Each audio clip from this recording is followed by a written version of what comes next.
When it comes to the Iran war, I've about had enough of all the podcasts and the newscasts who are just spewing fake news.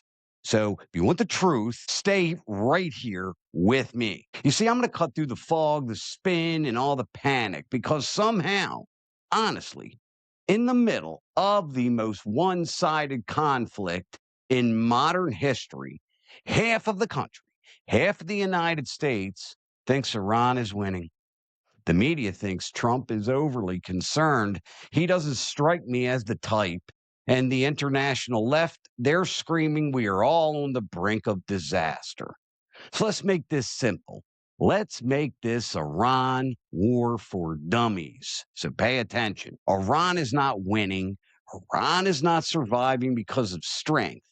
Iran is surviving because we're choosing not to occupy their country. That is it. And that is that. We crushed their military.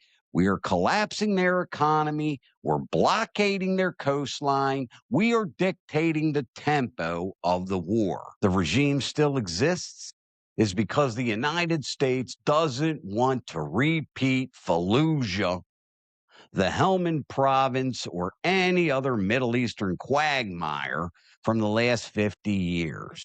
That's the truth nobody wants to say out loud. Welcome to the Joe Rossano Show.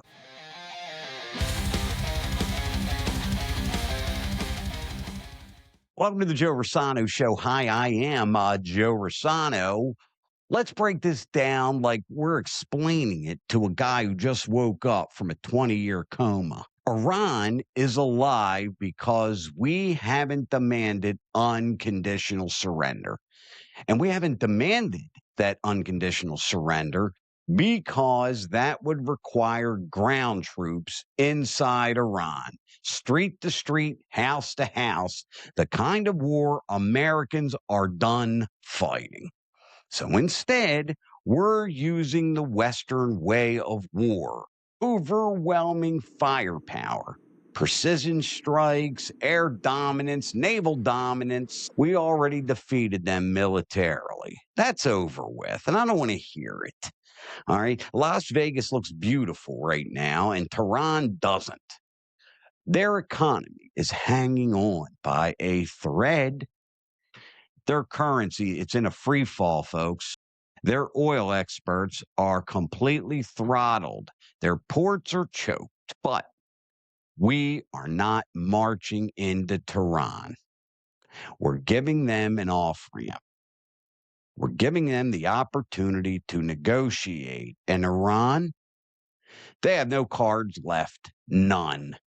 Think about this. The entire strategy is delay, talk, renegotiate after renegotiation. They're praying and hoping the Europeans stall, which they already have. And I got to tell you, let me say this. I am so disappointed in our European allies. I really am. Don't like Trump, hate Trump, that's fine. Don't support what he is doing, fine. But there's a lot of things the United States may find that Europe does that they don't think is fine, but we would still stand with them. They are praying that Asian importers, China, Japan, South Korea, they are praying the American left drags this darn thing out until the midterms. They're praying Democrats take power. And then what happens? They cut off all the funding and they move to try to impeach Donald Trump. That's the plan right there. Not victory, not strength, just stall. That is exactly what they're doing.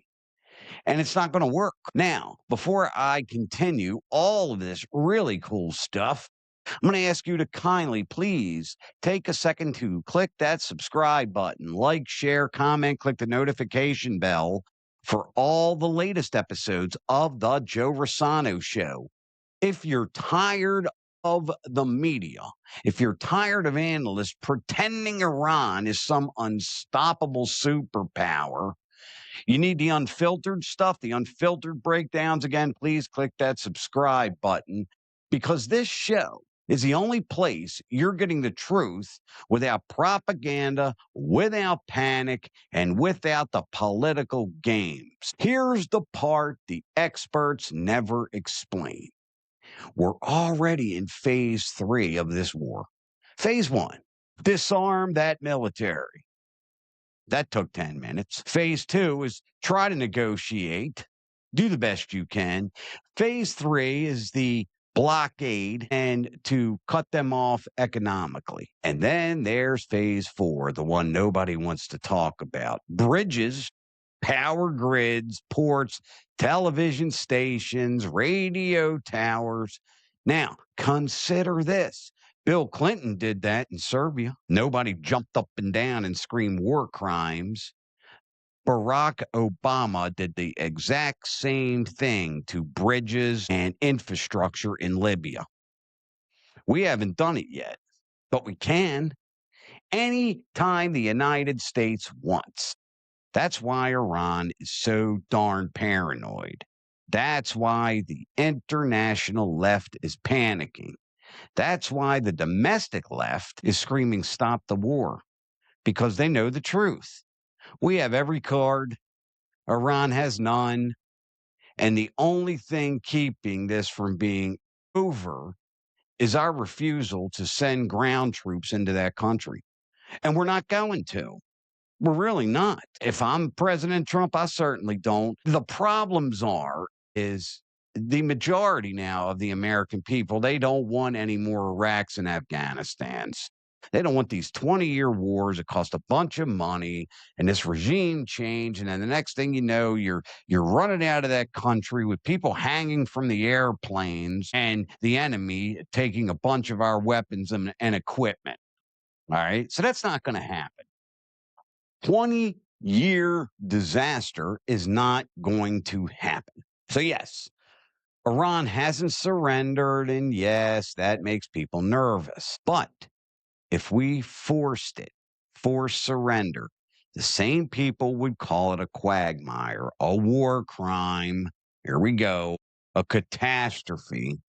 This is the best way to fight a war in the modern era. We're talking minimum casualties, maximum pressure, total control of the escalation. And the only people rooting against it are the ones who hate Donald Trump more than they love the United States. This war, it isn't complicated. It's not mysterious. It's not on a razor's edge. It's simple. Iran is defeated militarily. Defeated. Can they launch a drone here and there? Sure. Can they fire a missile into their neighboring country, our so-called ally in the region? Yes. Iran, they are collapsing economically. They are stalling politically because they know that the American people don't want ground troops. They know the midterms are on the way. They know it is possible for the Democrats to take over Congress, and that is cut off the money for the war. And Lord knows what they're going to do to Donald Trump. And don't think Iran doesn't know that. Don't think President Trump doesn't know that. And we're choosing not to occupy them because of that reason. Now, at the end of the day, folks, I was alive in 1979 when Iran took those hostages, and I'm not going to lie. That seems to be what they say nowadays. I'm not going to lie. I want some payback for what I saw when I was in the 4th grade. I want some payback.